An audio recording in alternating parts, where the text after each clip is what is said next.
Bapak Ibu yang dikasihi oleh Tuhan Yesus, Shalom. Shalom. Kurang kencang Bapak Ibu, Shalom. Berikan tepuk tangan yang paling meriah bagi Tuhan kita Yesus.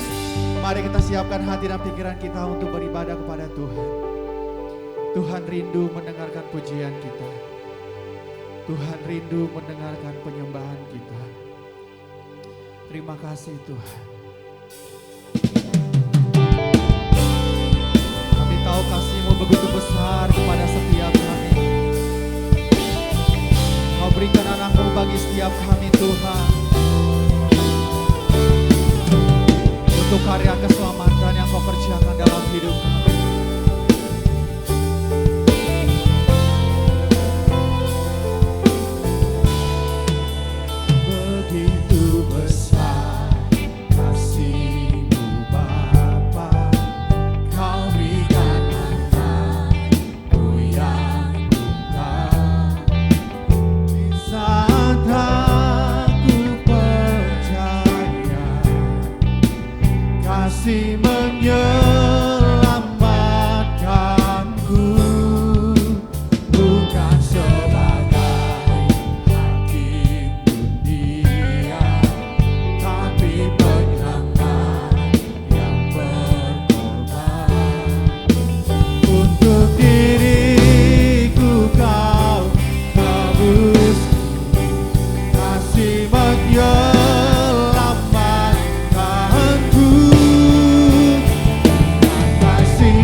Tuhan yang menyelamatkan setiap kita.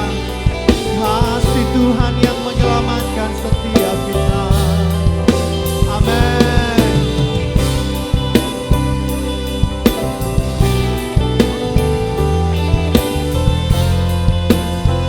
Mari katakan begitu besar kasih-Mu Tuhan.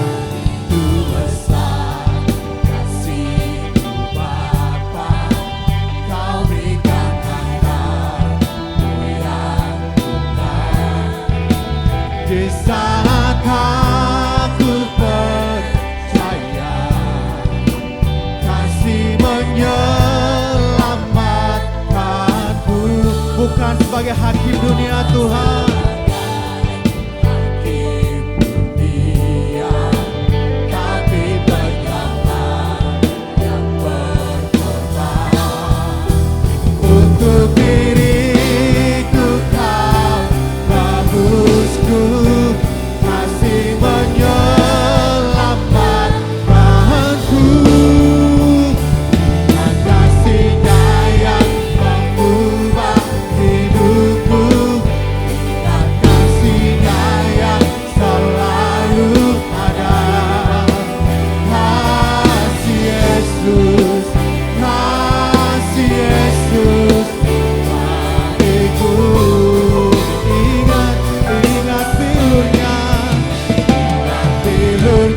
yang sembuhkan lukaku, dan salibnya yang menebus ada. Amin. Kasih Yesus, mari Bapak Ibu, sama kita untuk bangkit berdiri. Ingat kasih-Nya, ingat kasih-Nya yang mengubah hidup. Ingat kasih-Nya,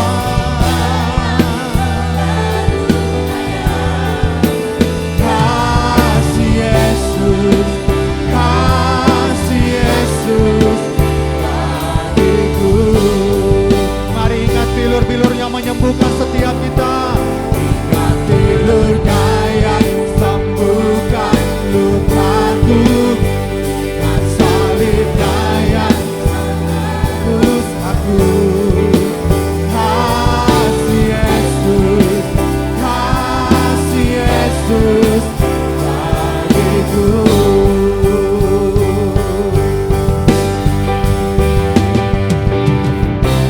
Kasih-Mu bebaskanku,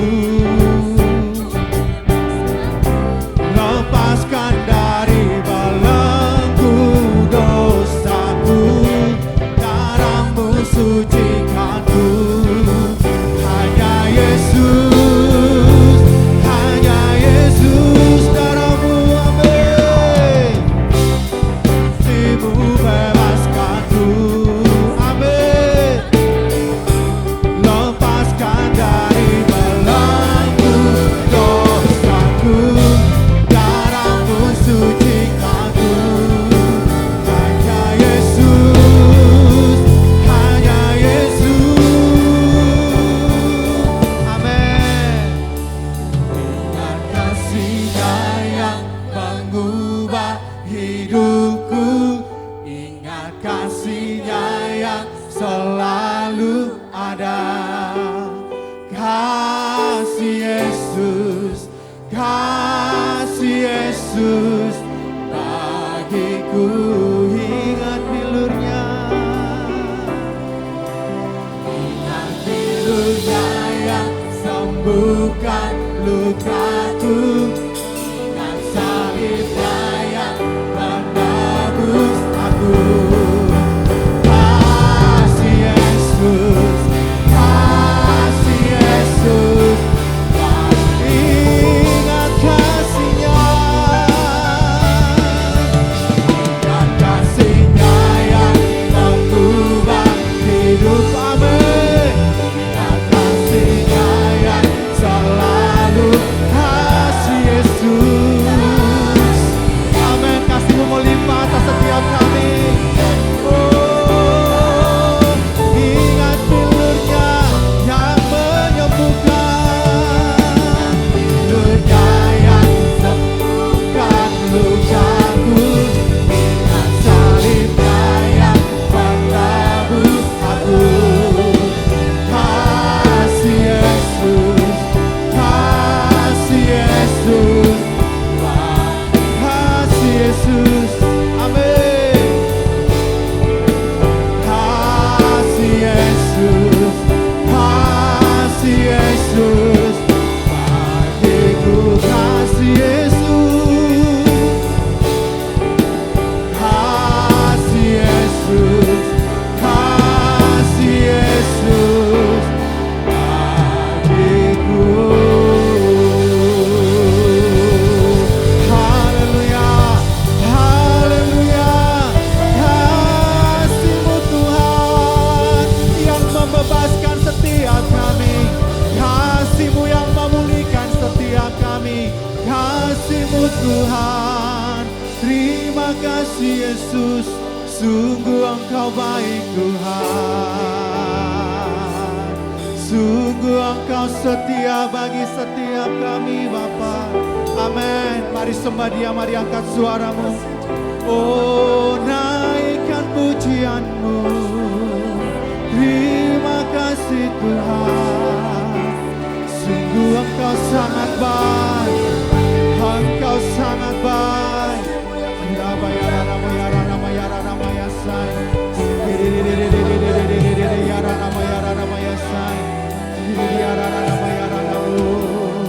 Mari renungkan kebaikan Tuhan dalam hidupmu. Bukan karena kasih Tuhan engkau ada di tempat ini, bukankah karena kasih Tuhan kita ada sekarang ini, bukankah karena kebaikan Tuhan kita ada di tempat ini. Sungguh baik Tuhan, sungguh alangkah baik Tuhan. Amin. Layaklah Kau menerima pujian penyembahan kami Tuhan.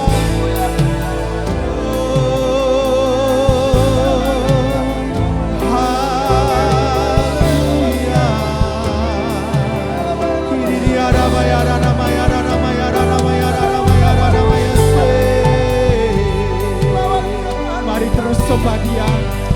terus naikkan pujianmu kepada Yesus. Hari-hari ini kita butuh Tuhan dalam hidup kita. Hari-hari ini kita butuh Yesus dalam hidup kita.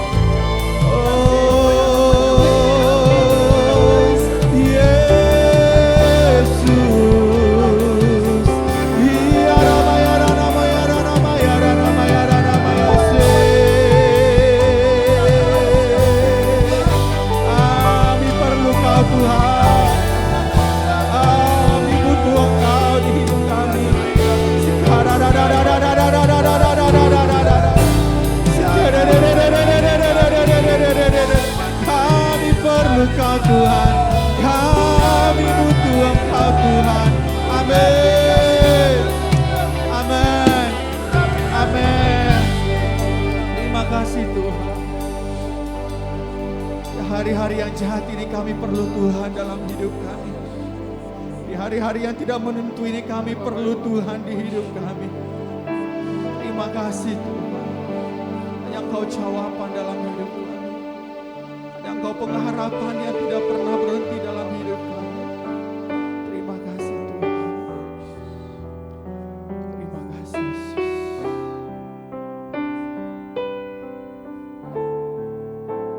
Bagimu Tuhan segala pujian, hormat kemuliaan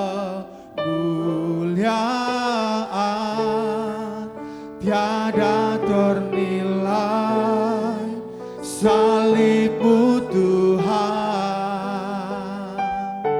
sungguh berharga. Engkau Yesus, bagimu Tuhan, bagimu Tuhan segala pujian,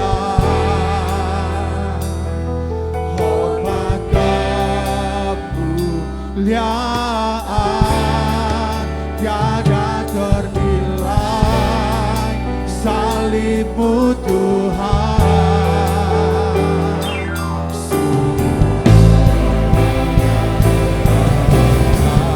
katakan Yesus, bagimu Tuhan, Tuhan segala pujian, hormat kemuliaan tiada ternilai, salibmu Tuhan sungguh berharga.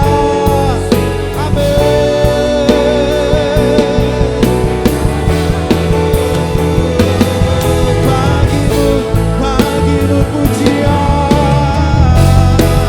bagimu Tuhan segala pujian, hormat kemuliaan tiada ternilai, salibmu Tuhan sungguh berharga. Mari katakan, oh bagimu Tuhan, oh bagimu Tuhan segala puji, hormat kemuliaan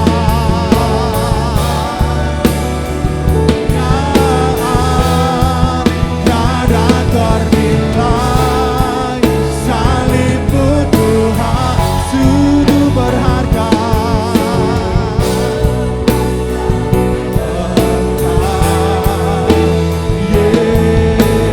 Sungguh berharga Engkau Tuhan,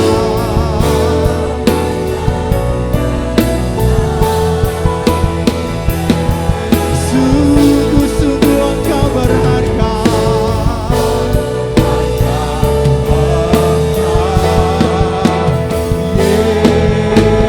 Yesus, haleluya. Bagimu pujian, bagimu hormat, bagimu kemuliaan selama-lamanya Tuhan. Kau disembah, kau ditinggikan.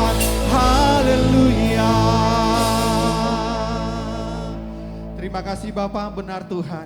Engkau Allah yang layak kami tinggikan, Engkau Allah yang layak kami sembah, Engkau Allah yang layak kami muliakan hari ini sampai selama-lamanya Tuhan.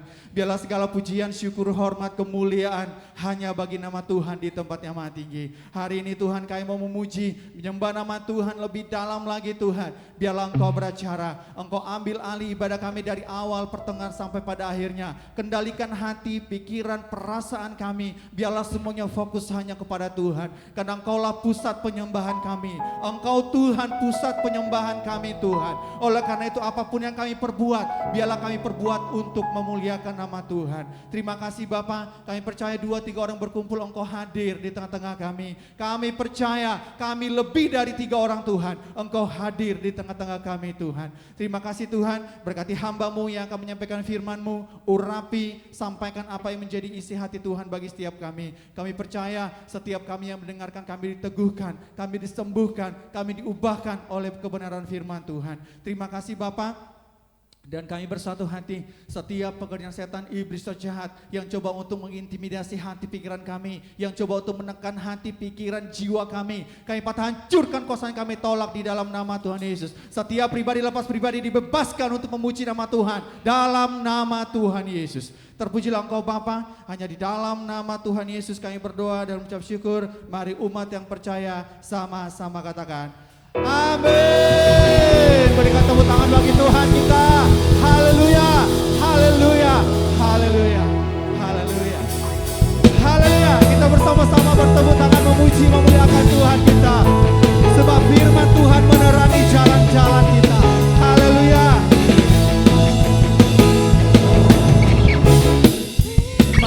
Orang di jalan,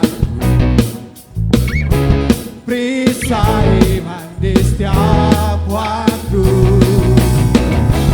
lindungiku dari segala kemenangan, karena Kau bersamaku setia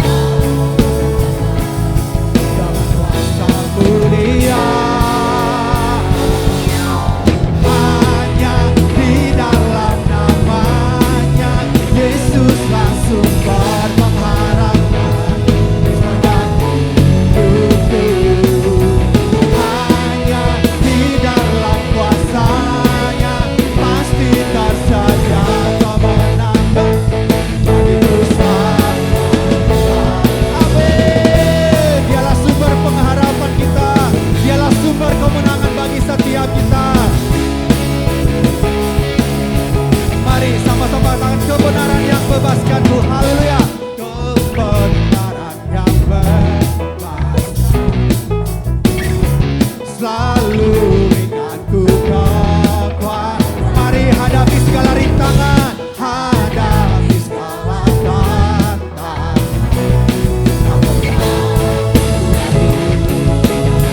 Bersamaku bersamaku Dia. Hanya di dalam namanya Yesus Dia sumber pengharapan sepanjang hidupku. Hanya di dalam kuasanya pasti tersedia kemenangan bagiku selamanya. Amin. Haleluya. Terpujilah Tuhan Allah yang kekal. Amin. Mari jemaat Tuhan saja katakan firman terangi jalanku. Amin.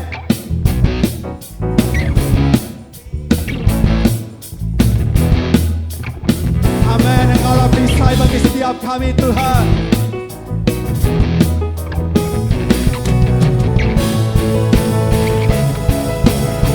Amin. Kami tidak pernah ragu Tuhan.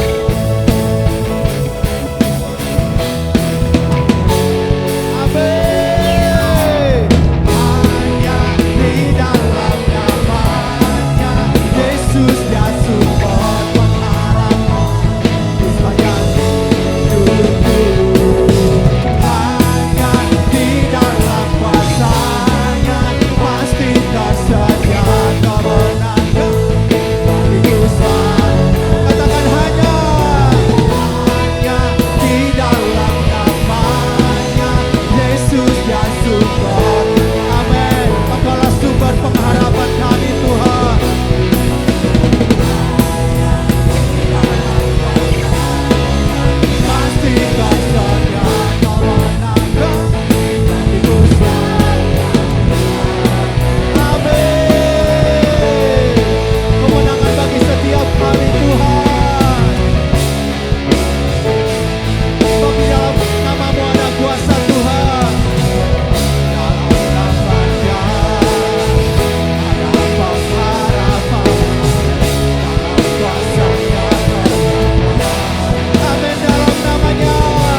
tepuk tangan bagi Tuhan kita Yesus.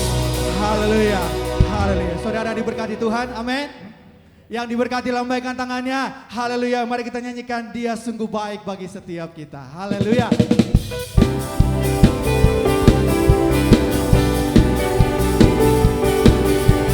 Sebab Dia Tuhan yang mati bagi setiap kita. Dia juga Tuhan yang bangkit bagi setiap kita. Haleluya.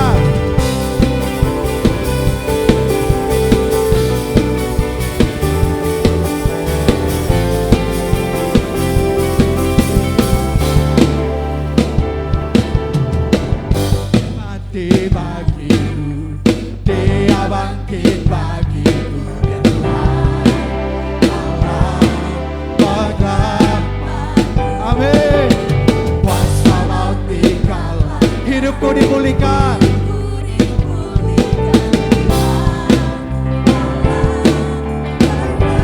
Mari katakan Dia sungguh baik. Dia sungguh baik. Dia sangat baik. Yesus, Dia baik, baik. Dia sungguh baik. Dia sangat baik. Yesus, Dia baik bagiku. Amin. Dan di dalamku bergerak di hidupku. Tuhan Allah kekuatanku, yang penuhi hatiku dengan kuasa kasih-Nya.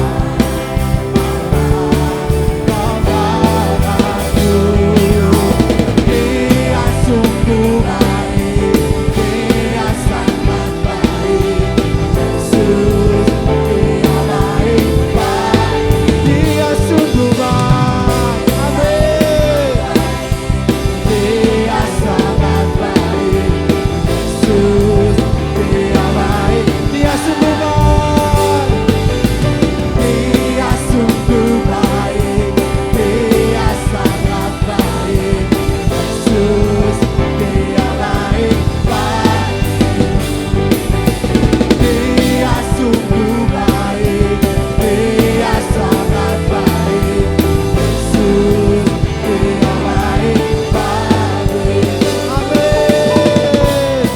Sebab Dialah Tuhan yang sangat baik bagi setiap kita. Dia sungguh baik. Haleluya.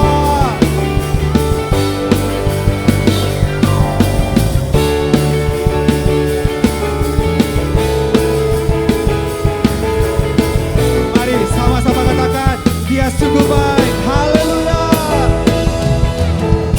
Dia sungguh baik. Dia sangat baik. Yesus, Dia baik bagi. Amin. Dia sungguh baik. Dia sangat baik. Yesus, Dia baik bagi. Mari katakan Dia sungguh baik. Dia sungguh baik. Dia sangat baik. Yesus, Dia baik bagi. Amin. Dia sungguh baik. Dia sangat baik. Yesus, Dia baik bagi. Yesus, Yesus, Dia baik bagiku. Amin.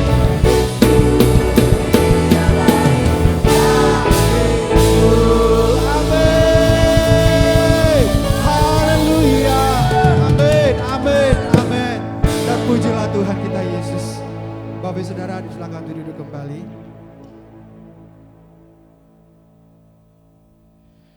Tiba saja kita akan mendengarkan firman Tuhan pada siang hari ini. Mari kita siapkan hati kita untuk kebenaran firman Tuhan. Siapkan tanah yang subur di dalam hati kita. Biar setiap benih firman yang ditaburkan itu boleh bertumbuh, berakar, berbuah di dalam kehidupan kita.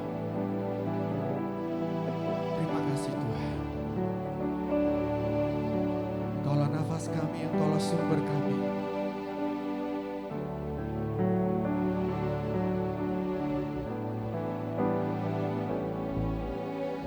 Engkau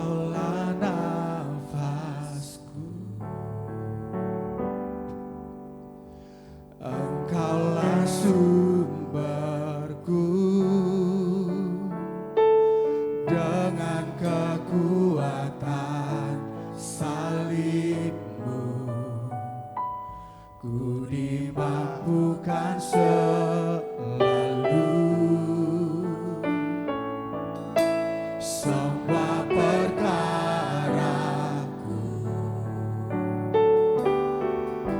semua harapanku, ku bawa kepada salib-Mu yang menjadi kekuatanku. Salib-Mu telah mengerjakan keselamatan yang besar bagiku. Ku berdiri menyaksikan Kau setia dan hidup dalamku.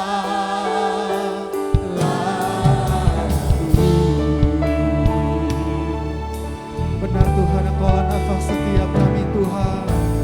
Engkaulah nafasku, Engkaulah sumberku, Engkaulah sumberku.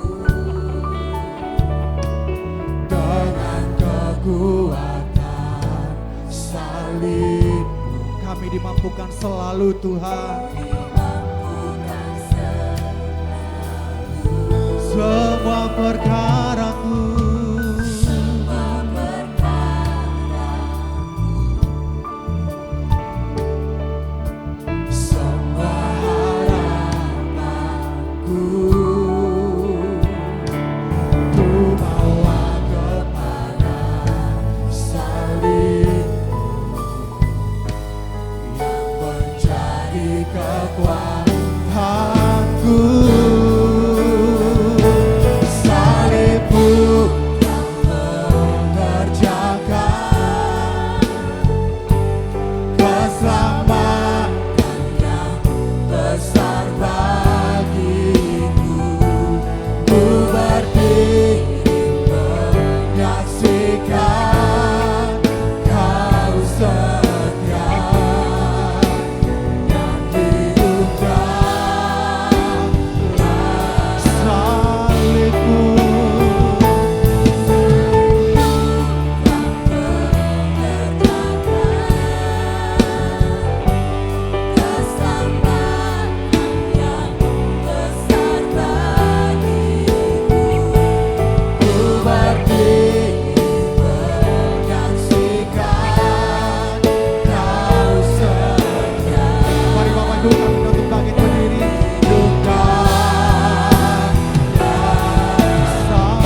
saudara, bawa segala perkaramu di dalam Tuhan, bawa segala masalahmu di dalam Tuhan. Yesus telah menyelesaikannya di kayu salib. Oh,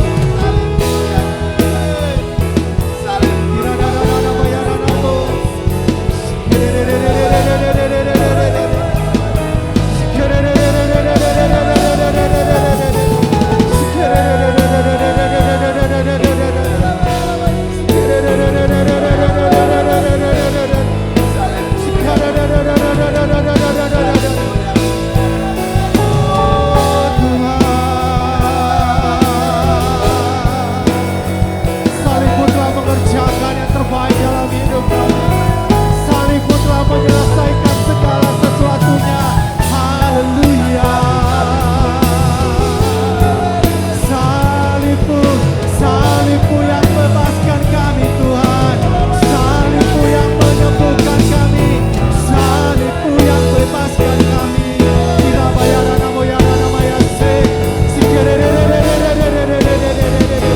Salibmu Tuhan.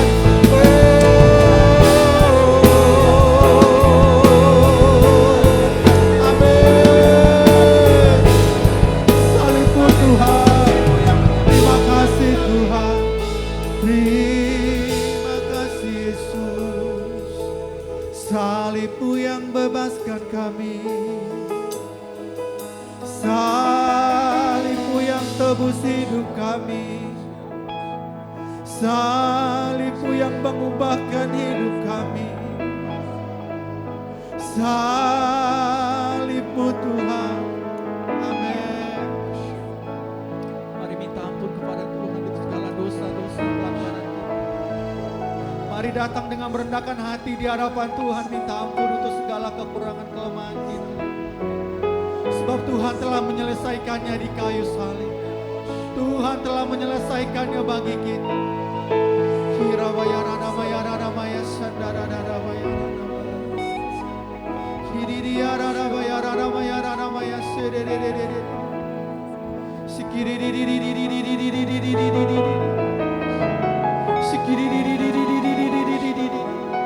Salibnya membebaskan setiap kita.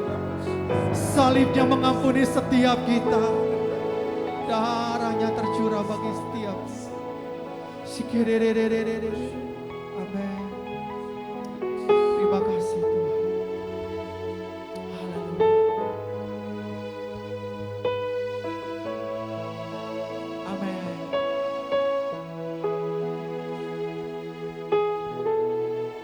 Mari nyanyikan Yesus Jama. Haleluya. Yesus Jama. Senap hidupku, amin. Dan beri damai di hatiku. Mari datang kepada Tuhan. Mari datang kepada Yesus. Semua telah berubah dan aku Yesus Jama hujan. Mari katakan lebih sungguh lagi. Yesus Jama. Yesus Jama. Mari Tuhan ada di tempat ini. Tuhan hadir menjamah setiap kita. Dia beri damai di hati kita. Damai di hati. Sekarang kita berubah menjadi baru di hadapan Tuhan. Semua telah berubah dan aku tahu Yesus jamah hujan. Mari katakan lebih sungguh lagi. Yesus jamah. Yesus jamah.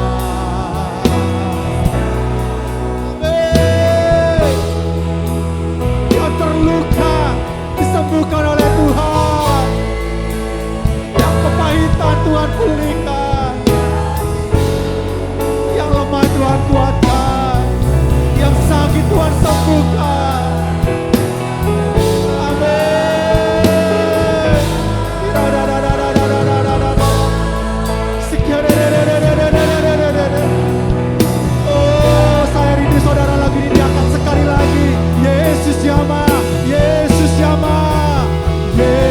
jamah setiap hidup kami Tuhan. Katakan lebih sungguh lagi.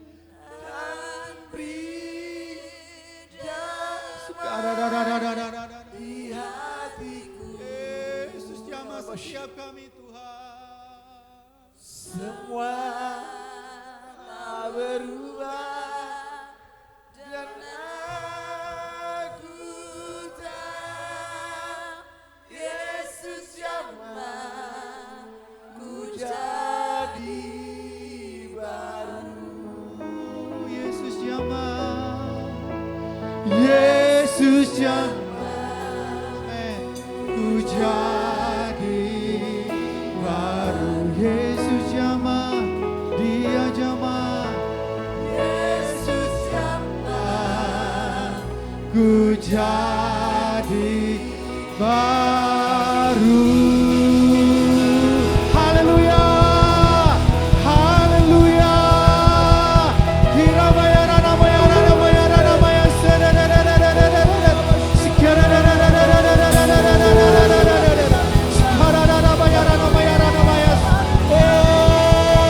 Yesus jamah, Yesus jamah, Yesus pulihkan, Yesus yang pulihkan, Yesus sembuhkan di dalam nama Yesus. Irabayara nama Yesai. Tiara makasih karabayara nama Yesai. Nama Yesai. Terima kasih Tuhan. Silakan berhambanya. Yesus jamah segenap hidupku dan beri damai di hatiku.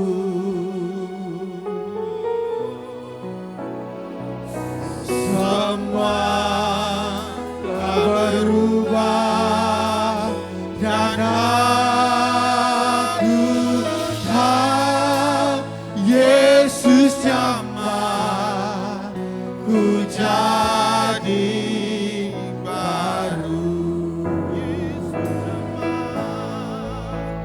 Yesus jamah ku jadi baru. Yesus jamah ku jadi baru. Haleluya, haleluya.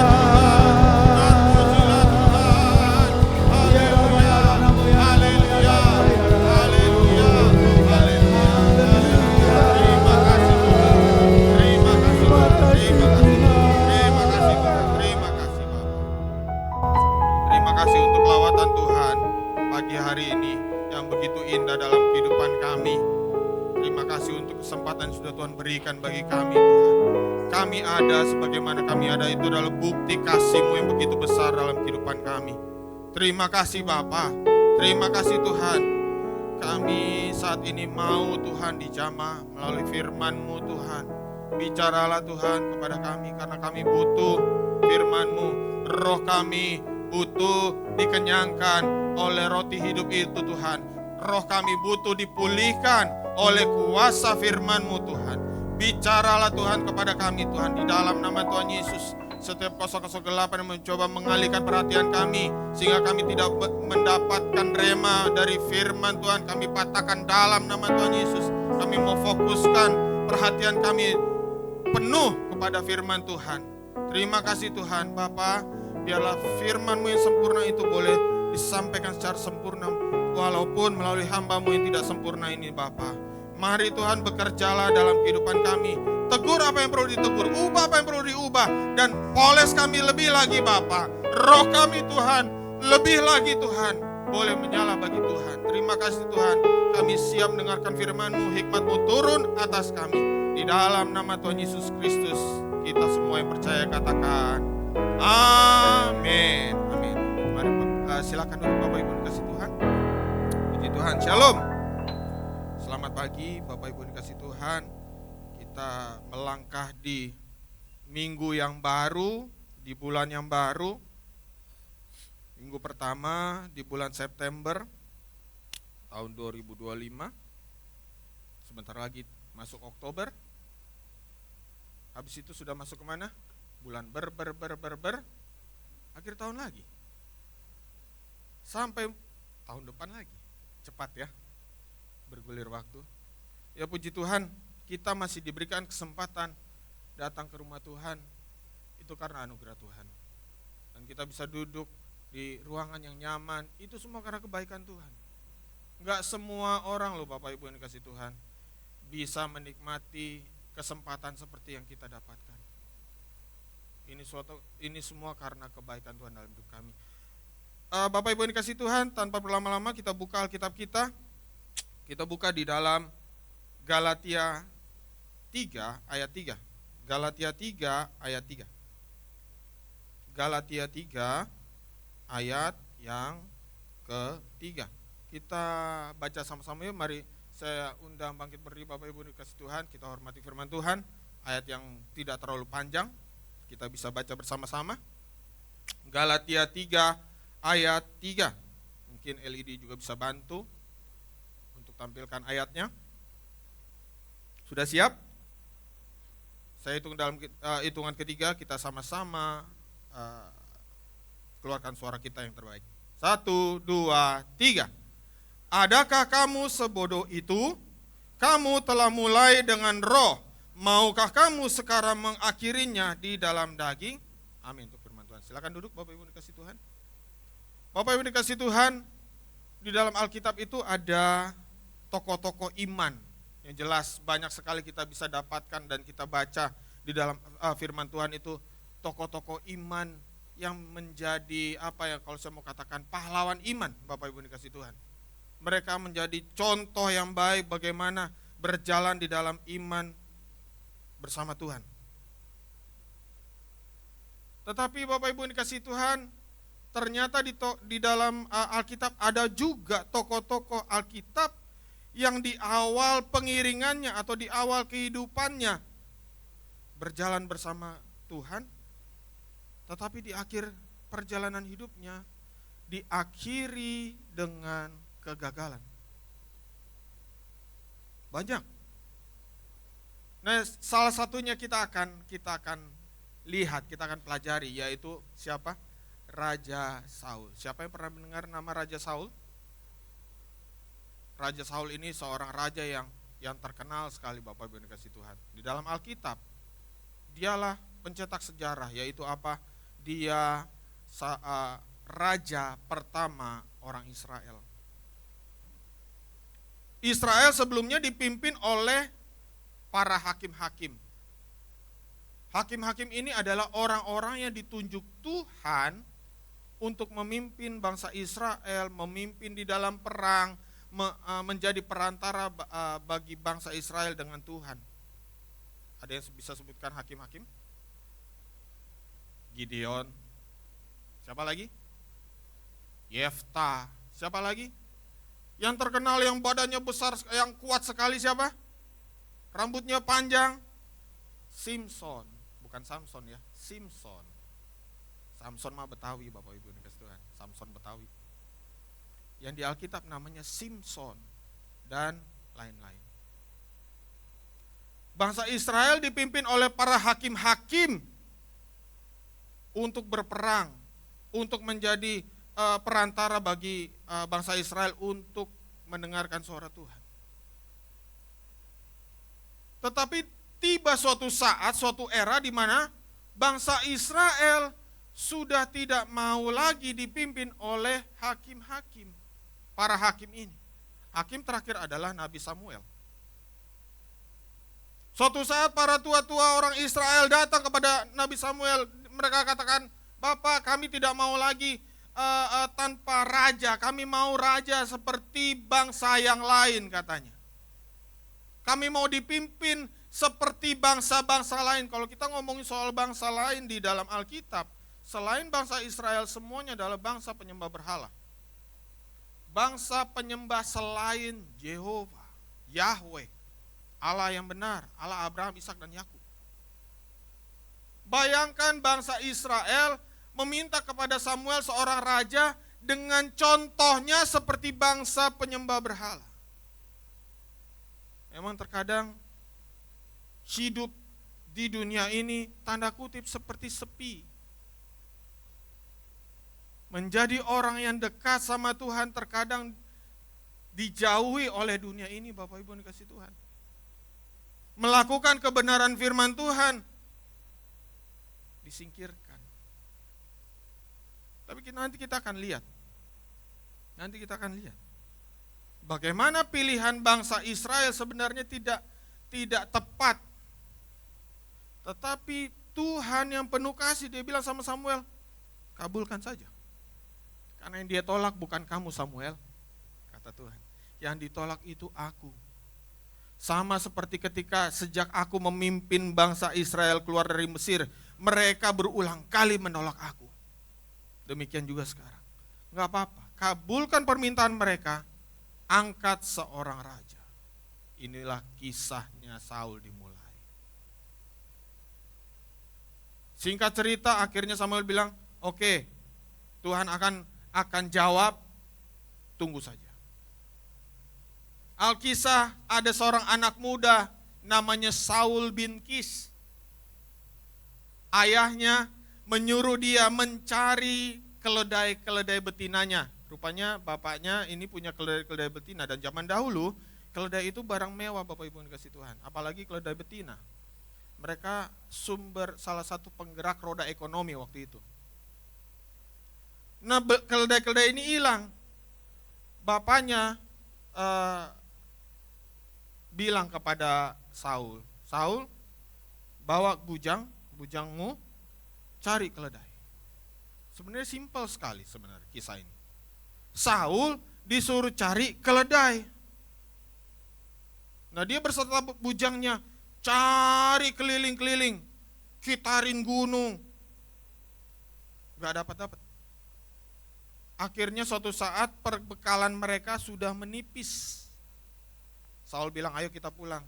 Jangan-jangan bapak udah nggak cari keledai lagi, malah kita dicari-cari. Tapi bujangnya bilang begini,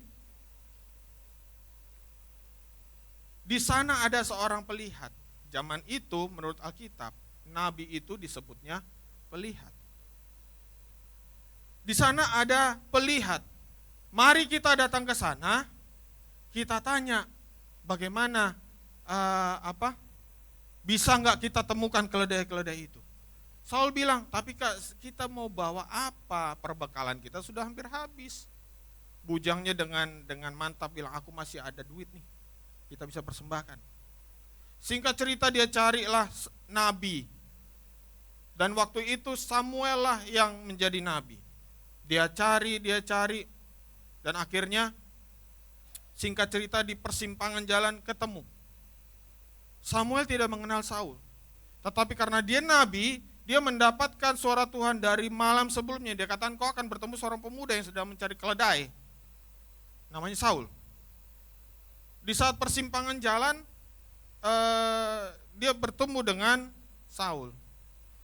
Dan karena firman Tuhan yang Tuhan sudah berikan bahwa Samuel harus mengurapi seorang raja, dan ketika bertemu Saul, firman Tuhan katakan, ini dia. Dan Samuel sudah merancangkan sebuah jamuan makan untuk mengundang para tua-tua.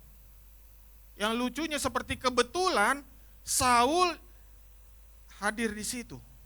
Yang kebetulan tanda kutip. Tapi saya percaya Tuhan memang seorang kalau orkestra, dia itu dirigen yang luar biasa. Dia mengatur segalanya dengan baik. Samuel membuat sebuah perayaan, tapi Saul baru hari hanya Tuhan singkapkan bahwa dialah tamu utama dalam perayaan itu. Samuel bawa dia ke dalam perayaan itu, dia makan, mendapat bagian yang terbaik sebagai tamu VVIP, duduk paling depan di antara setiap tamu yang lain. Dan di akhir dari acara itu, keesokannya Saul diurapi oleh Nabi Samuel. Saul diurapi dengan minyak, dan itu pengangkatan secara pribadi oleh Tuhan. Ini belum secara aklamasi bangsa Israel ya, tapi secara pribadi Nabi Samuel mengurapi Saul. Dan Saul memulai kisahnya itu dengan sangat baik sekali, Bapak Ibu dikasih Tuhan. Tapi Bapak Ibu tahu akhir kisah dari Saul bagaimana? Mengenaskan. Di akhir dari cerita kehidupannya, dia mati di medan peperangan dengan bunuh diri. Sebelum itu, kembali lagi ke awal kehidupannya. Dia mulai semuanya itu dengan kebaikan. Dia mulai dengan karakter yang baik, dia rendah hati, mau diatur. Apa yang disuruh Samuel dia kerjakan tanpa tanya, tanpa ragu. Samuel waktu itu menyuruh Saul menunggu 1 minggu atau 7 hari. Dilakukan.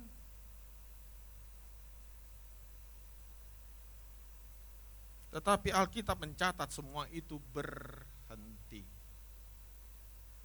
Saul berhenti untuk taat. Saul berulang kali tidak mentaati perintah Tuhan secara langsung, Bapak Ibu yang dikasih Tuhan. Ketika bangsa Israel sedang terlibat peperangan dengan bangsa Filistin,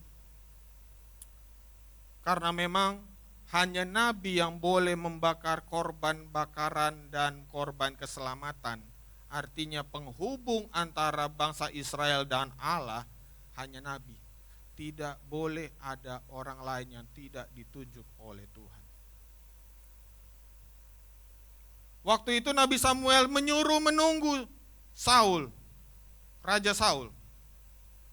Ketika Saul sudah diangkat secara aklamasi oleh bangsa Israel, ketika dia memimpin bangsa Israel mengalahkan bangsa Amon, akhirnya diangkat, diteguhkan jabatan kerajaannya. Saul disuruh menunggu 7 hari. Saul disuruh menunggu 7 hari. Sebelumnya tidak ada masalah dia disuruh menunggu. Tetapi ketika dia sudah menjadi raja, Nabi Samuel menyuruh dia menunggu 7 hari. Tetapi pada waktu itu memang di saat peperangan, rupa-rupanya bangsa Israel sudah tidak tahan lagi. Karena begitu kuatnya bangsa Filistin, mereka hampir tercerai-berai. Dan Saul pun sudah ketakutan. Akhirnya dia melanggar otoritas Tuhan, di mana harusnya hambanya Nabi Samuel yang membakar korban persembahan, korban bakaran, dia ambil alih. Dia memposisikan secara instan dia adalah imam. Dia ketika dia persembahkan korban bakaran itu, tepat selesai dia mempersembahkan korban, Nabi Samuel datang. Nabi Samuel katakan, apa yang kau lakukan ini? Lalu Saul memberikan alasan, karena engkau tidak datang-datang dan rakyatku sudah mulai tercerai-berai, maka aku mengambil alih mempersembahkan korban bakaran.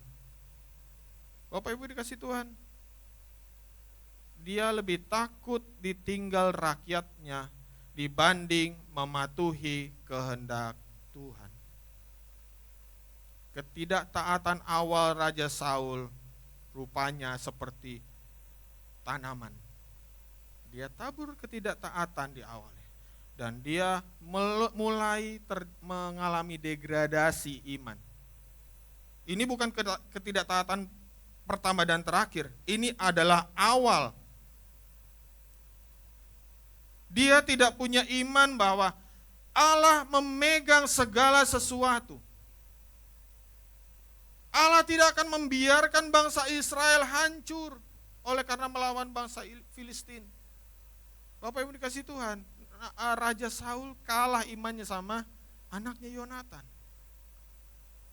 Suatu saat anaknya yang namanya Yonatan itu dengan bujangnya, mereka hanya berdua. Mereka menyamperi atau apa menyamperi bahasa Indonesia apa menyamperi?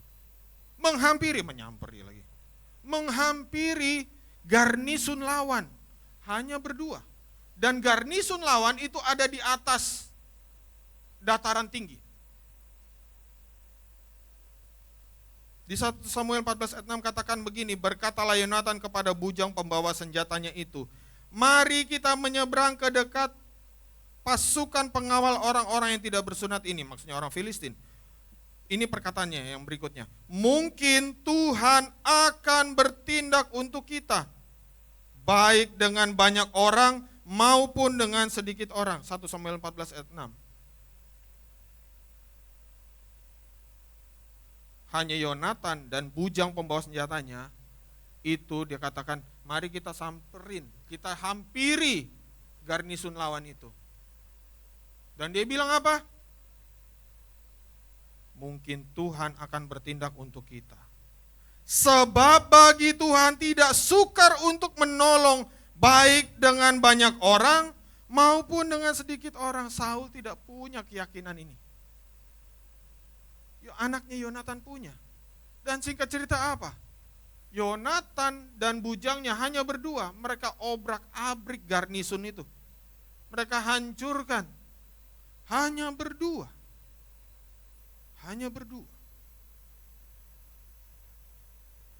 Saul dengan ketidaktaatannya semakin mengalami degradasi iman, degradasi karakter.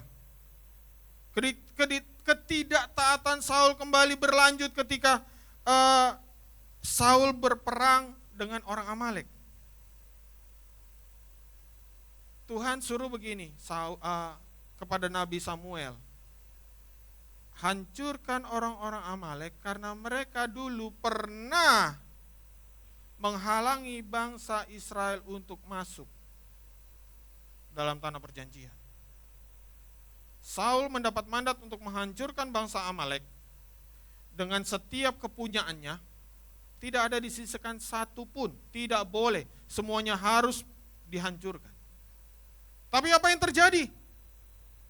Ketika Saul memimpin bangsa Israel menghancurkan Amalek, rupa-rupanya Bapak Ibu yang dikasih Tuhan, Saul kerjasama dengan rakyatnya. Saul menyisihkan barang-barang yang bagus. Zaman itu harta itu adalah kambing, domba, lembu, sapi, kuda, keledai. Itu harta. Waktu itu mereka memilih domba dan kambing yang paling baik. Firman Tuhan katakan mereka membinasakan yang jelek. Mereka ambil yang baik. Dan cilakanya, Saul menyisakan raja Amalek, Agag. Namanya Agag. Dia tidak membinasakan raja Amalek. Rakyatnya semua dibinasakan, kecuali rajanya.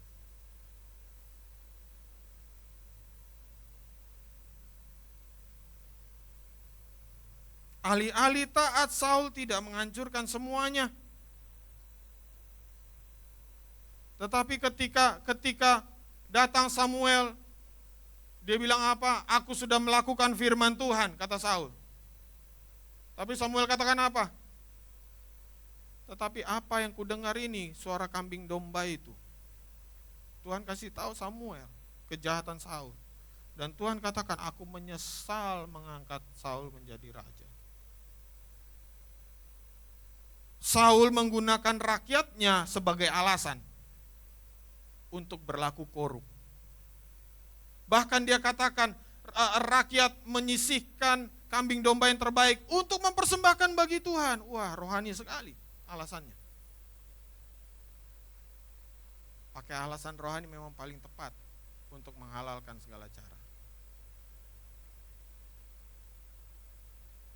Apa yang terjadi?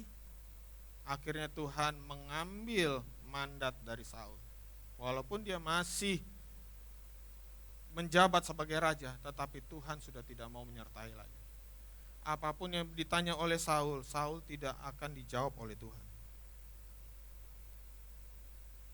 Saul tidak punya hubungan yang spesial dengan Tuhan, Bapak Ibu yang dikasihi Tuhan. 1 Samuel 15 ayat 13 sampai 15. Demikian bunyinya. Ketika Samuel sampai kepada Saul, berkatalah Saul kepadanya, "Diberkatilah kiranya engkau oleh Tuhan, aku telah melaksanakan firman Tuhan." Ini setelah Saul pulang dari perang lawan Amalek ya, Samuel menghampiri dia. Tetapi kata Samuel, "Kalau begitu apakah bunyi kambing domba yang sampai ke telingaku dan bunyi lembu-lembu yang kudengar itu?" Jawab Saul, "Semuanya itu dibawa daripada orang Amalek, sebab rakyat menyelamatkan kambing domba dan lembu-lembu yang terbaik dengan maksud untuk mempersembahkan korban kepada Tuhan." Ini garis bawahi, Tuhan Allahmu, tetapi selebihnya telah kami tumpas. Dia menyebut Allah Maha Kuasa itu bukan Allahku, Allah kita, Allah kami. Tapi dia sebutkan ke Samuel apa? Allahmu. Saul tidak punya hubungan pribadi dengan Tuhan. Dia hanya memandang Tuhan itu sebagai sumber berkatnya. Saul hanya memandang Tuhan sebagai sumber kehidupannya. Saul memperlakukan Tuhan persis dengan bangsa-bangsa kafir menyembah berhala. Bapak Ibu dikasih Tuhan, kalau kita datang kepada Tuhan hanya berharap Tuhan memberkati, Tuhan melindungi, Tuhan menjagai, Tuhan memberikan kegembiraan, sukacita, tanpa mau terlibat sedikit pun dalam hubungannya lebih dalam dengan Tuhan, kita sebenarnya sedang menganggap Tuhan itu sebagai berhala. Bukankah orang datang ke depan patung itu hanya untuk minta, semoga aku diberkati ya, semoga usahaku lancar, semoga bisnisku berhasil. Selesai, habis itu kemana? Ditinggal.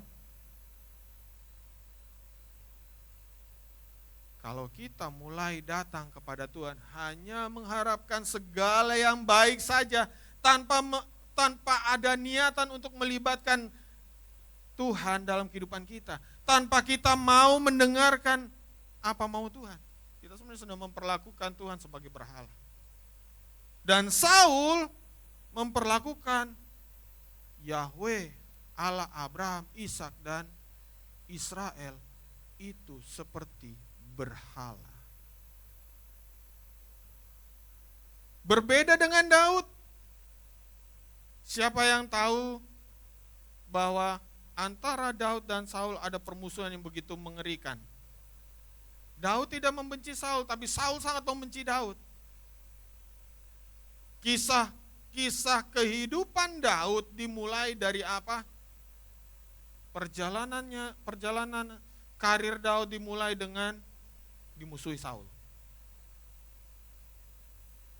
Padahal awalnya Saul dan Daud berangkat pada titik yang serupa, Bapak Ibu yang dikasihi Tuhan. Kalau Saul jadi raja dan Daud jadi raja, awalnya mereka bukan siapa-siapa. Kalau Saul jadi raja dan Daud jadi raja, awalnya mereka sama-sama diremehkan. Mereka diremehkan dan dihina dan dianggap tidak pantas untuk jadi raja. Sama-sama tidak punya latar belakang militer. Dan sama-sama punya karakter yang baik, good karakter di awal dari kehidupan imannya. Sama-sama dilantik Tuhan. Dan sama-sama tidak silau atas pelantikannya sebagai raja. Waktu Saul jadi raja, diurapi oleh Nabi Samuel.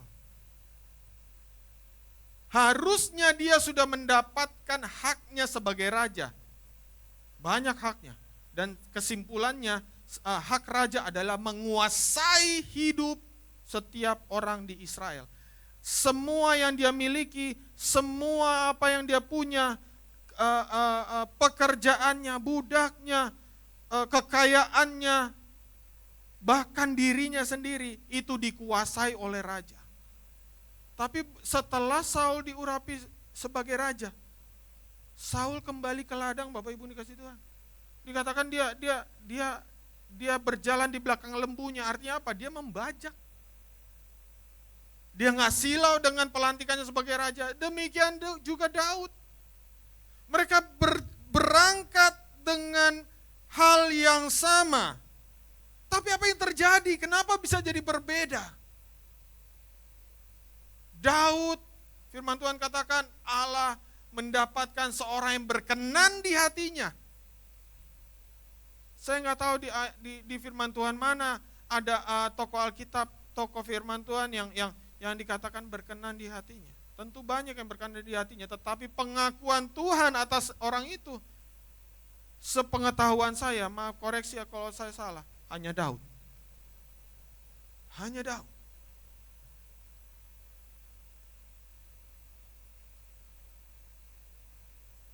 Saul berangkat dengan kekuatan roh yang baik. Tetapi diakhiri dengan apa? Kedagingan. Yang terjadi apa? Kemerosotan demi kemerosotan demi kemerosotan yang terjadi kepada Saul. Tetapi lihat Daud, grafik Daud dalam karir hidupnya semakin menanjak. Walaupun dia pernah jatuh, tapi dia bangkit lagi. Dan dia menjadi pribadi yang berkenan di hadapan Tuhan.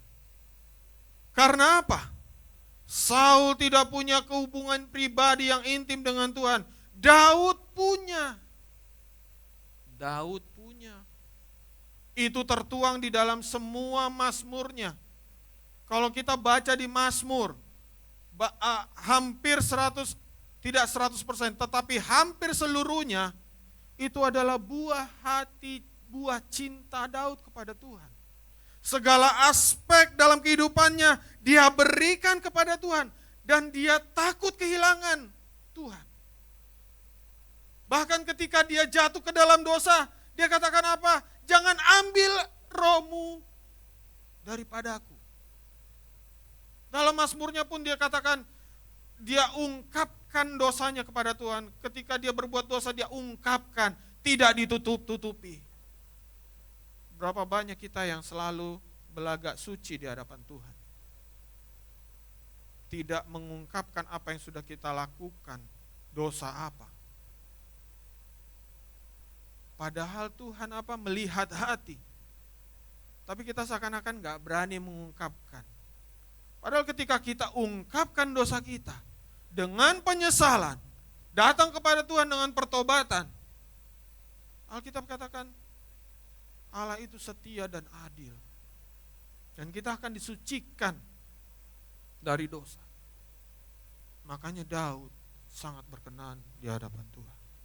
Di dalam kesuksesannya, di dalam kejatuhannya, di dalam setiap pergumulannya, di setiap tantangan hidupnya, dia serahkan kepada Tuhan dan dia hidup di dalam pergaulan yang intim dengan Tuhan. 7 kali dalam sehari aku memuji-muji Engkau.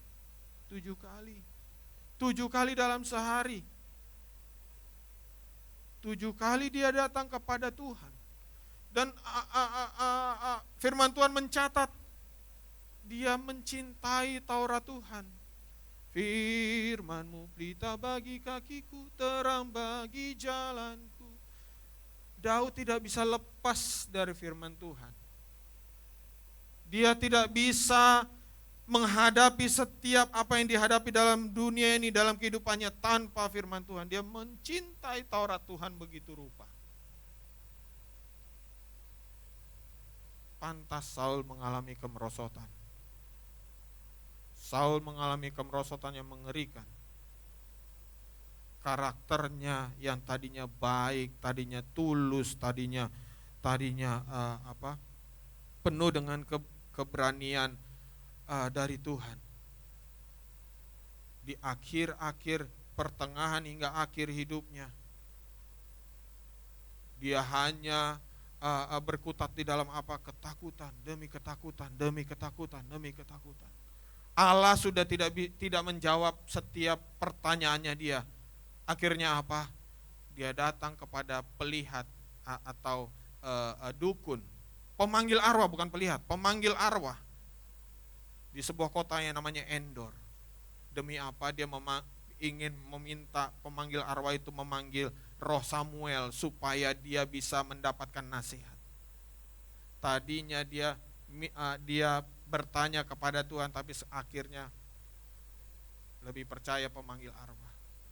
Saul tidak punya roh untuk bertobat, dia tidak mau, dia tidak merasa bersalah.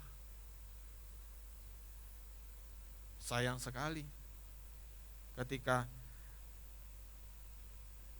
dia mulai dengan roh, seperti kata Galatia 3 ayat 3. Adakah kamu sebodoh itu? Kalau kita baca kisah Saul, kok begitu bodohnya Saul? Begitu bodohnya Saul tidak mau taat kepada Tuhan. Begitu bodohnya Saul membenci Daud hanya karena apa? Ketika pulang perang, Daud sebagai panglimanya, perempuan-perempuan turun ke jalan, menari, memuji, menaikkan puji-pujian. Saul membunuh beribu-ribu musuh. Daud membunuh berlaksa-laksa. Kupingnya jadi tipis, Bapak Ibu dikasih Tuhan. Padahal di awal-awal pemerintahannya sebagai raja, dia jelas-jelas nyata dihina sama orang. Apakah orang ini bisa menyelamatkan kita? Bahkan Alkitab catat orang sengaja tidak memberikan persembahan kepada dia. Dalam rangka apa? Menghina dia. Tapi Alkitab catat apa yang dilakukan Saul. Coba buka di 1 Samuel 20 ayat 27. 1 Samuel 10 ayat 27. 1 Samuel 10 ayat 27.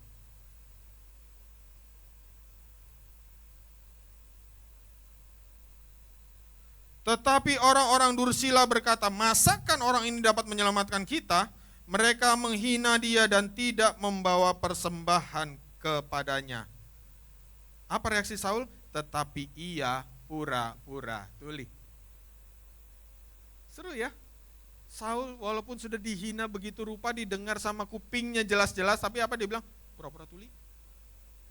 Ini kalau saya juluki pura-pura tuli ini adalah apa? Kuping bijak. Cepat mendengar tapi lambat berkata-kata. Waktu itu Saul menjadi orang yang sangat bijak. Dia pura-pura tuli. Dia tidak anggap penghinaan itu, dia tidak ambil hati apa yang dilakukan oleh orang-orang ini. Bahkan dia tidak dendam, Bapak Ibu. Dia tidak dendam. Ketika jabatannya dikokohkan, diteguhkan sebagai raja, dia tidak cari orang-orang yang menghina dia untuk dibunuh, tidak. Tapi apa yang terjadi ketika sudah terjadi kemerosotan? Dia hidup jauh dari Tuhan. Bahkan perempuan-perempuan nyanyi-nyanyi akan hanya pantun yang sepele. Sejak saat itu kata firman Tuhan, dia mendengki Daud. Dan hidupnya sangat tersiksa. Disiksa oleh apa? Roh jahat. Kedengkian menguasai hatinya. Dia merasa Daud suatu saat nanti akan merebut tahtanya. Dan mulailah dia berulang kali mencoba membunuh Daud. Sebenarnya kalau dipikir-pikir, betapa tidak beruntungnya Daud. Oleh karena Saul yang tidak punya hubungan dengan Tuhan dengan baik, tapi dia mendapat getahnya.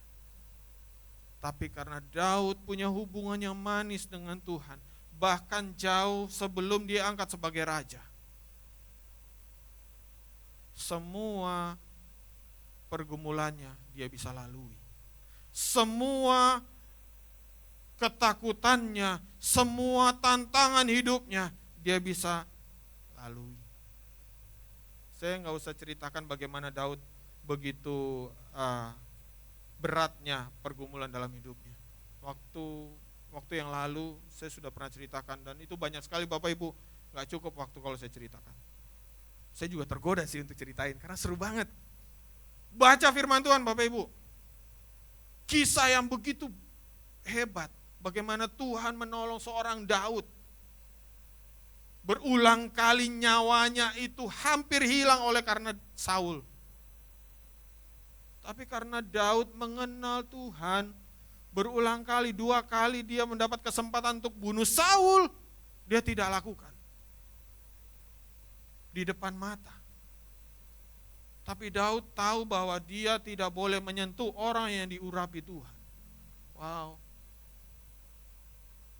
Dia tahu dia ingin menyenangkan hati Tuhan di segala situasi kondisi apapun.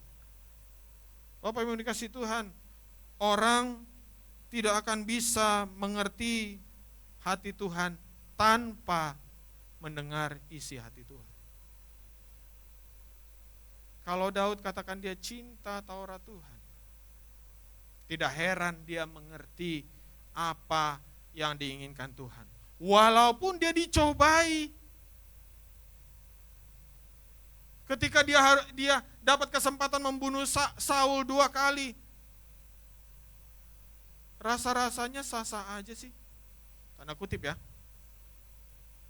Para pengikutnya bilang, ini kesempatan dari Tuhan buat kamu. Inilah jalan keluar dari Tuhan. Tapi dia katakan, no, aku tidak mau menyentuh orang yang diurapi Tuhan. Terserah dia mau mati nanti di medan perang atau dia mati tua, terserah. Tapi tanganku tidak akan menyentuh orang yang diurapi Tuhan. Dia menghargai Tuhan, dia menghormati Tuhan. Dalam setiap kehidupannya. Bapak Ibu dikasih Tuhan. Sayang sekali dewasa ini para pengikut Kristus menganggap sepele hubungan dengan Tuhan. Bapak Ibu yang dikasih Tuhan, padahal menjalin hubungan yang intim dengan Tuhan itu menjadi segala-galanya. Paradigma kita sering kesasar. Kita pikir ya udahlah yang penting berdoa. Aku sudah terlambat. Oh ya udah aku sudah mau ngantuk nih, udah berdoa sebentar. Tanpa ada kerinduan untuk bersekutu dengan Tuhan. Seperti rusa rindu sungaimu jiwaku rindu engkau. Bapak Ibu yang dikasih Tuhan, Daud mengumpamakan dirinya seperti rusa yang haus.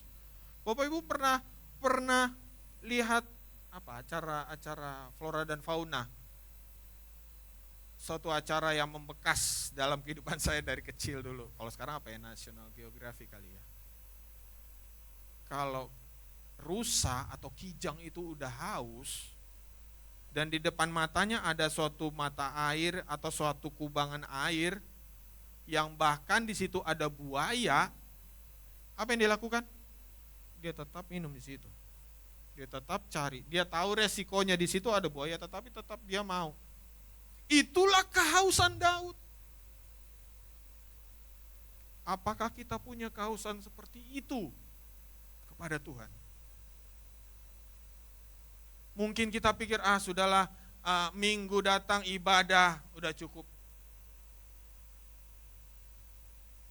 Bahkan setiap ibadah pun tidak akan cukup sebenarnya.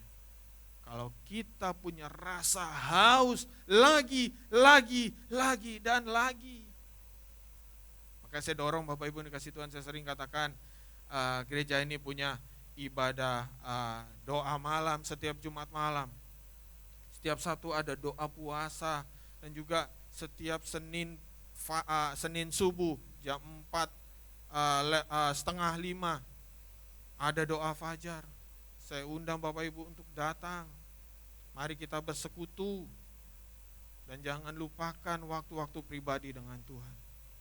Itu penting sekali buat kelangsungan hidup kita. Kalau kita sudah mulai menganggap itu sepele, mulai menganggap itu enteng, Bapak Ibu dikasih Tuhan, jangan-jangan tiba-tiba kita tersadar kita sedang berada di ujung tanduk dari iman kita. Sebentar lagi kita didorong setan jatuh. Jangan tinggalkan waktu-waktu bersama Tuhan, karena itu sangat berharga dan itu adalah sumber dari kita. Kalau kita mengalami pergumulan Bapak Ibu, bukan malah kita semakin malas datang kepada Tuhan. Harusnya semakin pergumulan itu begitu berat atau belum mendapatkan titik terang, harusnya kita semakin gedor, terus semakin lagi cari Tuhan. Bukannya malah melempem Bapak Ibu dikasih Tuhan. Ketika kita sudah merasa sudah cukup,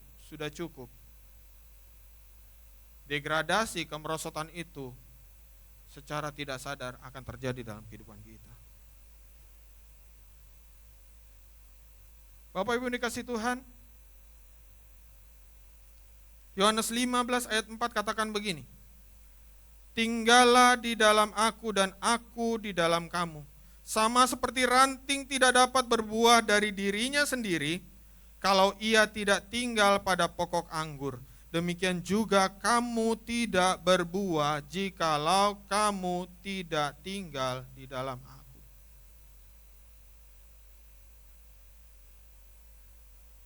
Banyak sekali orang-orang pengikut Kristus, mungkin juga hamba Tuhan, tadinya pelayan Tuhan, tapi akhirnya terjadi kemerosotan. Mungkin bukan ekonomi, tapi kemerosotan iman. Harus waspada kita Bapak Ibu yang dikasih Tuhan. Kita harus cek kehidupan kita. Jangan-jangan sudah terjadi kemerosotan demi kemerosotan dalam kehidupan kita. Kita tidak bisa tinggal di luar Tuhan. Tinggallah di dalam aku dan aku di dalam kamu. Sama seperti ranting tidak dapat berbuah. Jangan harapkan kita bisa menghasilkan buah yang baik dalam kehidupan kita. Jika kita menganggap Tuhan hanya sebagai apa? Jawaban doa, satpam kita, satpam rumah kita, ya kan? Iya, satpam. Kan sering kita pun Tuhan jaga lindungi rumah kami. Wih, sama kayak satpam komplek ya. Iya. Sebenarnya nggak salah sih, karena apa? Memang Tuhan ingin menjaga melindungi kita. Tapi kalau hubungan kita, level hubungan kita hanya sampai di situ saja, apa bedanya dengan orang-orang yang pergi ke Gunung Kawi? Mencari pesugihan, duduk di bawah air terjun, minta wangsit, minta pusaka, apa bedanya? Padahal kita menyembah Allah yang benar, kita menyembah Allah yang sejati, yang menjawab doa kita, bahkan tidak hanya sekedar menjawab, Dia mengasihi bersungguh-sungguh, Dia memposisikan dirinya sebagai Bapa, seperti Bapa sayang anaknya, demikianlah engkau mengasihiku. Bapa terjahat pun masih loh ada punya kasih sama anaknya. Ini Bapa di atas segala Bapa. Bapa yang paling baik. Sebutkan orang yang paling baik di dunia ini sebagai Bapa. Tuhan jauh melebihi itu.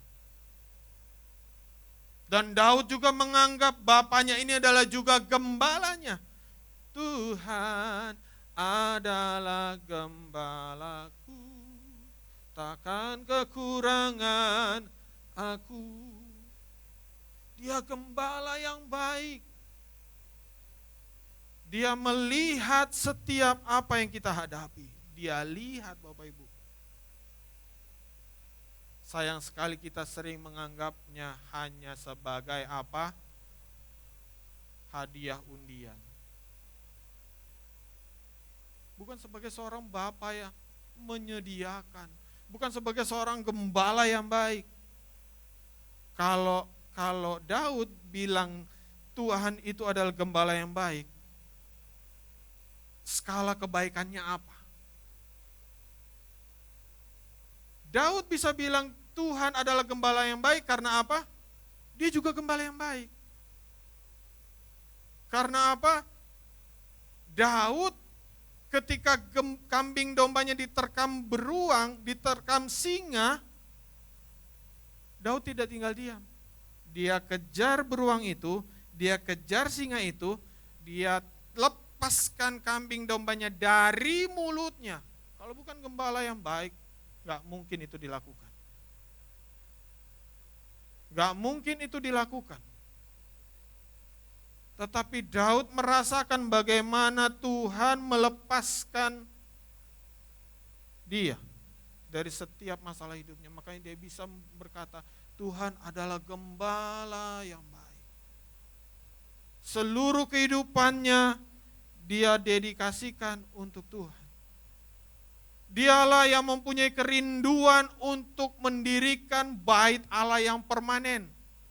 Bapak Ibu yang dikasihi Tuhan, selama sejarah bangsa Israel sebelum Daud, tabut perjanjian itu diusung.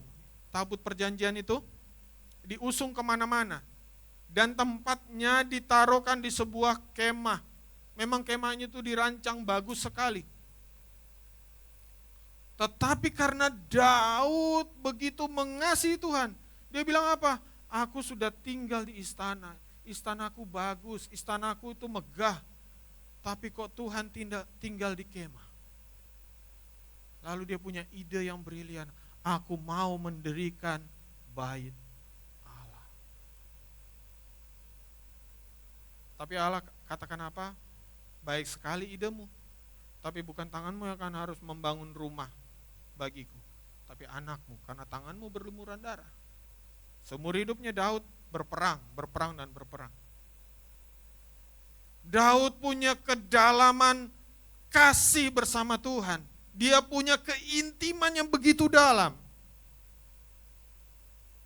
Sehingga bisa dikatakan dia adalah pribadi yang berhasil berjalan bersama Tuhan. Bapak Ibu dikasihi Tuhan, hari-hari ini bagaimana dengan kita? Dengan semua pergumulan di sekitar kita. Dengan setiap masalah yang sedang kita hadapi. Bagaimana hubungan kita dengan Tuhan? Apakah hubungan kita atau anggapan kita kepada Tuhan hanya sebagai Tuhan berkati aku, Tuhan lindungi aku, Tuhan jagai aku, berikan aku kegembiraan Tuhan, sukacita. Atau lebih dalam dari itu, masuklah di dalam kehidupanku, beracaralah, menjadi tuanlah dalam kehidupanku, dan aku siap mendengarkan apa yang Tuhan inginkan. Mau mulai hari ini kita berkomitmen kepada Tuhan. Semakin mengasihi Tuhan, semakin menganggap penting waktu-waktu bersama Tuhan. Saya undang Bapak Ibu bangkit berdiri.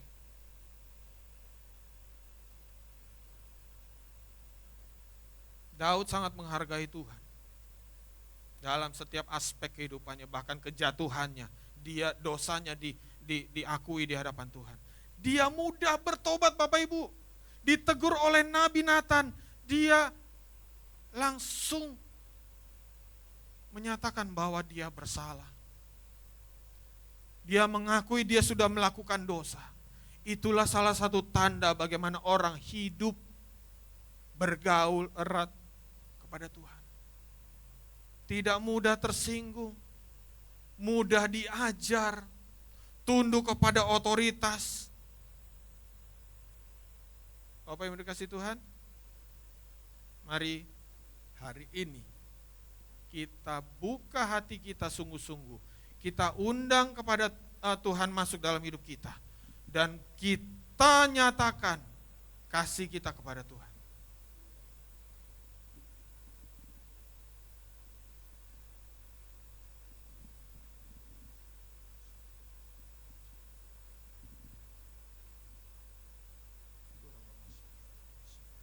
Bapak, terima kasih untuk firman-Mu. Kami hari ini belajar Tuhan, kembali diingatkan bahwa waktu-waktu yang erat bersama Tuhan itu sangat penting. Bahkan lebih penting dari setiap apa yang kami lakukan di dunia ini Tuhan. Setiap urusan kami, setiap bisnis kami, setiap pekerjaan kami. Bahkan dari setiap masalah kami, pergumulan kami. semua itu tidak kalah, tidak lebih penting daripada datang kepada Tuhan, mencari Tuhan, duduk di bawah kaki Tuhan, mendengarkan Tuhan, menikmati Tuhan. Dan kami percaya Tuhan, hidup kami dipelihara oleh Sang Gembala yang baik itu. Ampuni kami kalau sering kami lupa Tuhan. Ampuni kami kalau kami sering Tuhan menganggap Tuhan tidak lebih penting dari setiap kegiatan kami. Ampuni kami Bapa. Bapa, bakar roh kami. Bakar roh kami Tuhan. Supaya roh kami menyala-nyala Tuhan untuk mencari Tuhan dengan sungguh. Mencari Tuhan dengan segenap kasih dan cinta pada Tuhan. Karena Tuhan terlebih dahulu mengasihi kami. Tuhan terlebih dahulu mencintai kami apa adanya. Engkau rela mati di kayu salib demi kami. Terima kasih Tuhan. Dan kami percaya Tuhan, kami tidak perlu takut, kami tidak perlu khawatir akan dunia ini. Kami tidak perlu gentar menghadapi dunia ini. Karena Engkau beserta kami.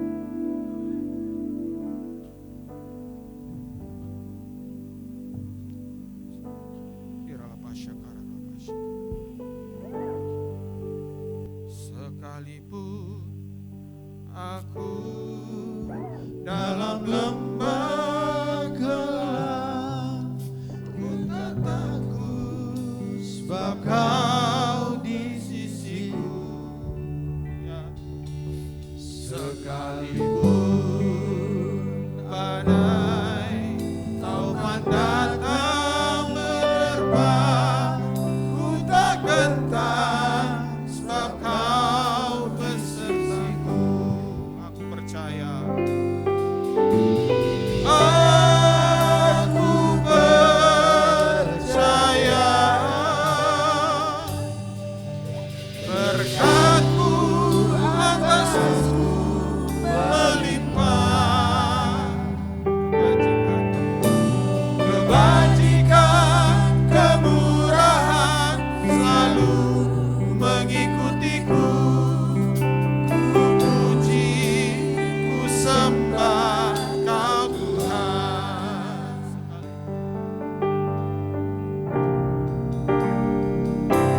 Sekalipun aku dalam lembah gelap, ku tak takut sebab Kau besertaku. Ya. Sekalipun badai topan datang menerpa, ku tak gentar sebab Kau di sisiku. Aku percaya. Aku percaya berkat-Mu atasku melimpah. Kebajikan, kemurahan selalu mengikutiku. Ku puji, ku sembah Kau Tuhan. Aku percaya. Aku percaya berkat-Mu atasku melimpah. Kebajikan, kemurahan selalu mengikutiku.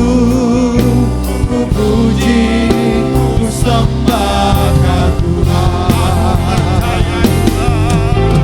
Aku percaya berkat-Mu atasku melimpah. Kebajikan, kemurahan selalu mengikutiku. Ku puji, ku sembah Kau Tuhan. Bapak Ibu dikasih Tuhan, di awal minggu ini, di awal bulan ini, kita GBI Tanah Merah menyelenggarakan perjamuan kudus, biarlah kita persiapkan hati kita siapkan roh kita siap memperingati dan merayakan bagaimana kasih Tuhan yang begitu besar dalam kehidupan kita. Dia datang ke dunia ini untuk menebus kita dengan darahnya, menyerahkan nyawanya, ganti kita di kayu salib. Mari kita siapkan hati dan pikiran kita.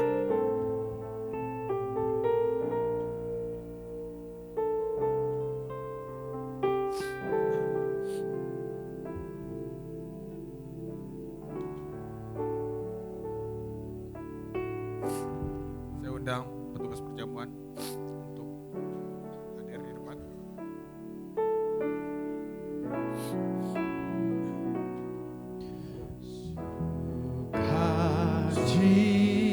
Sukacitaku penuh, ku bermazmur bagimu, karena ku tahu ku telah ditebus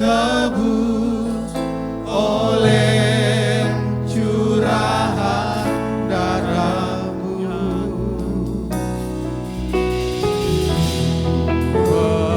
Menari bagimu, memuji namamu, karena ku tahu ku berkemenangan oleh curahan darahmu. Darahmu Yesus sucikan daku, darahmu Yesus bebaskanku, darahmu Yesus ubahkan daku, ku dijadikan baru. Darahmu Yesus, darahmu Yesus sucikan daku, darahmu Yesus bebaskanku, darahmu Yesus ubahkan daku, ku dijadikan baru. Yes, Lord, dijadikan baru, ku dijadikan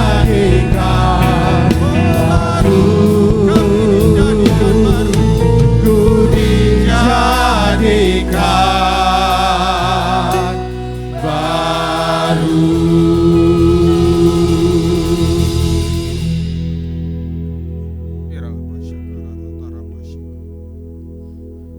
Sebab apa yang telah kuteruskan kepadamu telah aku terima dari Tuhan, yaitu bahwa Tuhan Yesus pada malam waktu ia diserahkan mengambil roti, dan sesudah itu ia mengucap syukur atasnya. Ia memecah-mecahkannya dan berkata, inilah tubuhku yang diserahkan bagi kamu, perbuatlah ini menjadi peringatan akan aku. Demikian juga ia mengambil cawan sesudah makan lalu berkata, cawan ini adalah perjanjian baru yang dimeteraikan oleh darahku.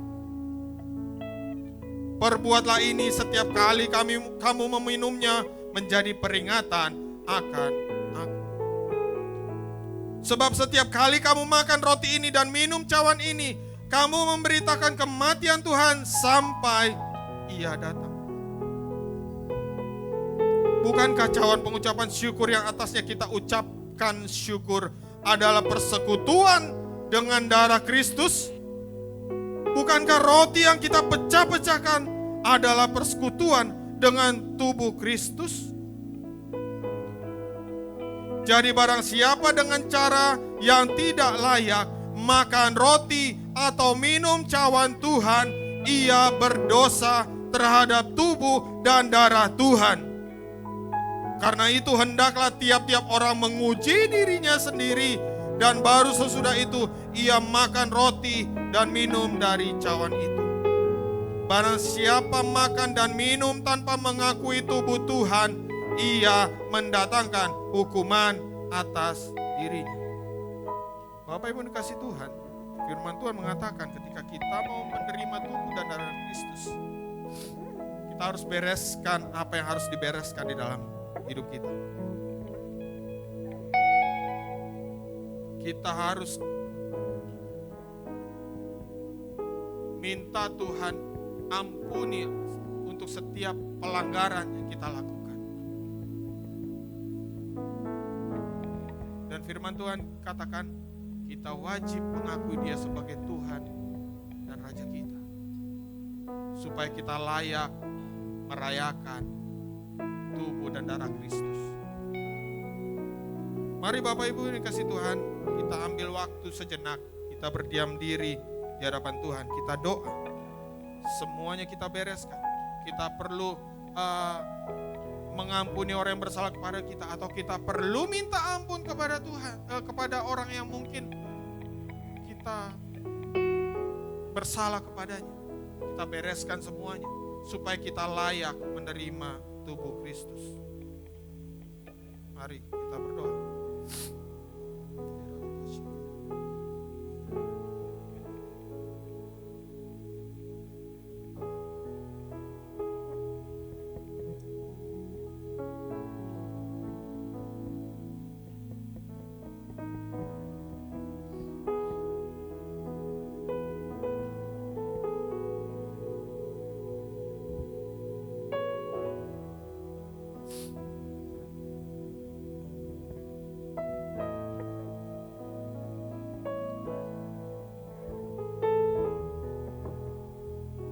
Maka kata Yesus kepada mereka, aku berkata kepadamu sesungguhnya jika kamu tidak makan daging anak manusia dan minum darahnya, kamu tidak mempunyai hidup di dalam dirimu.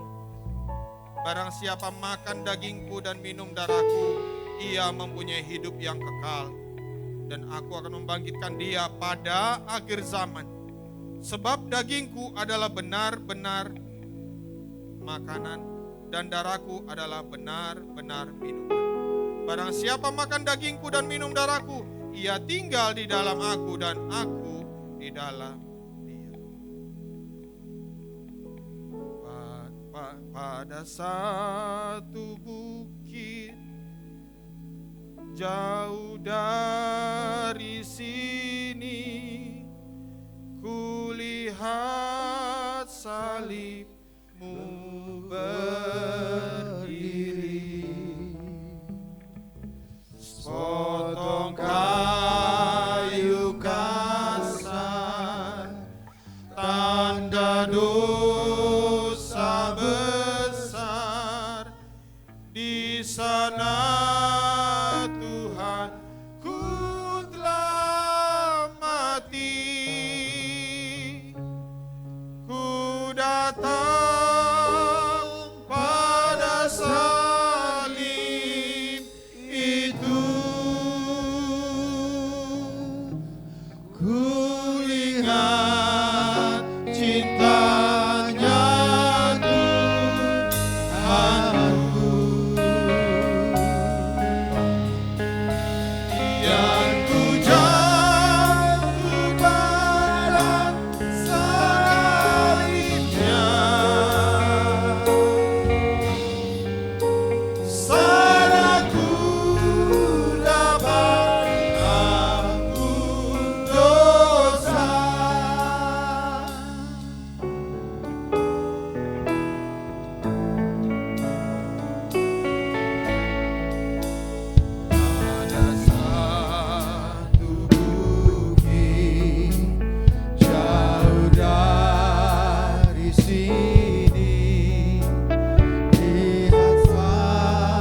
hanya Tuhanku.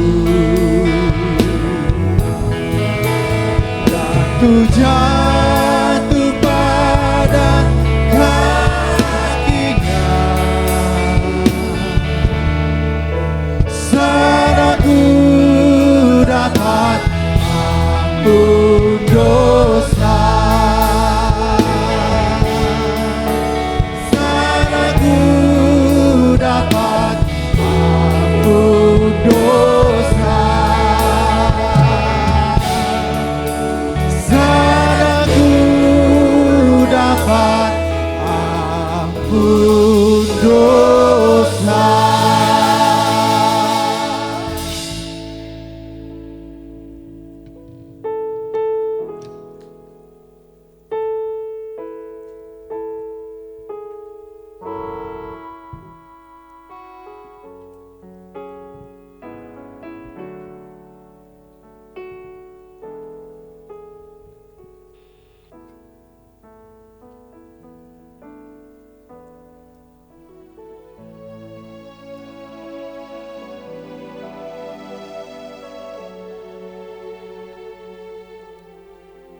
Bapak Ibu, ada yang belum terlayani, mungkin belum mendapatkan roti dan anggur perjamuan, mungkin bisa angkat tangan biar pelayan Tuhan akan melayani. Ada yang belum mendapatkan? Sudah ya? Oke. Mari kita siapkan roti dan anggur perjamuan kita. Bapak yang dikasihi Tuhan, tidak mengurangi rasa hormat kita kepada Tuhan. Di setiap roti perjamuan kita ada ayat. Dan saya yakin setiap firman Tuhan yang dibagikan itu selalu berguna bagi kehidupan kita. Saya mendapatkan Yesaya 42 ayat 29a. Dia memberikan kekuatan kepada yang lemah. Kalau Bapak Ibu bisa ingat-ingat ayat ini, bagus. Kalau Bapak Ibu tidak punya memori yang cukup baik untuk mengingat, boleh difoto. Bukan untuk sekedar dibagikan di medsos Bapak Ibu. Tapi biarlah firman Tuhan itu menjadi rema dalam kehidupan kita. Firman Tuhan yang berkuasa mengubahkan hidup kita. Amin.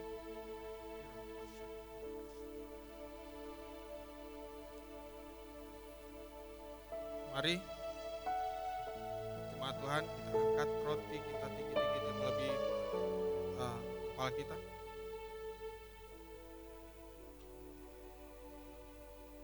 Dan ketika mereka sedang makan, Yesus mengambil roti, mengucap berkat, memecah-mecahkannya, lalu memberikannya kepada murid-muridnya dan berkata, "Ambillah, makanlah, inilah tubuhku." Mari kita makan roti di tangan kita dalam nama Yesus.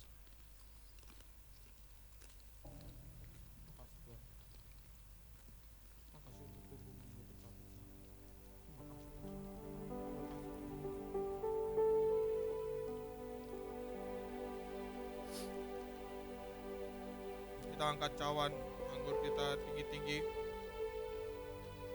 tangan kanan kita. Sesudah itu ia mengambil cawan, mengucap syukur, lalu memberikannya kepada mereka dan berkata, "Minumlah kamu semua dari cawan ini, sebab inilah darahku, darah perjanjian yang ditumpahkan bagi banyak orang untuk pengampunan dosa." Kita minum darah Kristus di dalam nama Tuhan Yesus. Kita sembah Tuhan. Haleluya. Oh, haleluya.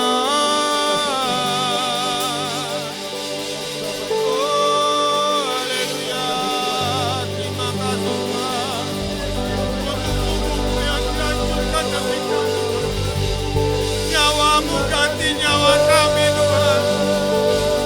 Terima kasih Tuhan.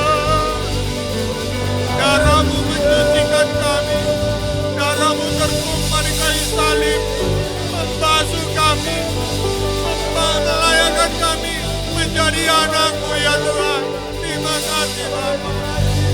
Oh, haleluya. Haleluya. Oh, haleluya. Haleluya. Oh, haleluya. Haleluya. Terima kasih Tuhan. Dan darah-Mu. Oh, haleluya. Karya terbesar dalam hidupku, pengorbananmu yang selama